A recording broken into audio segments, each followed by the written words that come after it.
也许我们终究只能各自奔向不同的未来。可是，谁说过相遇只是为了别离？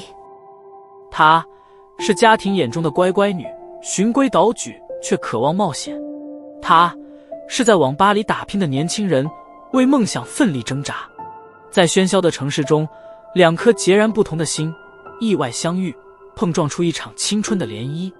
他们一起笑过，爱过，挣扎过，但最终能否跨越现实的鸿沟，携手前行，还是会在各自的旅程中渐行渐远。一场关于成长与抉择的故事即将展开。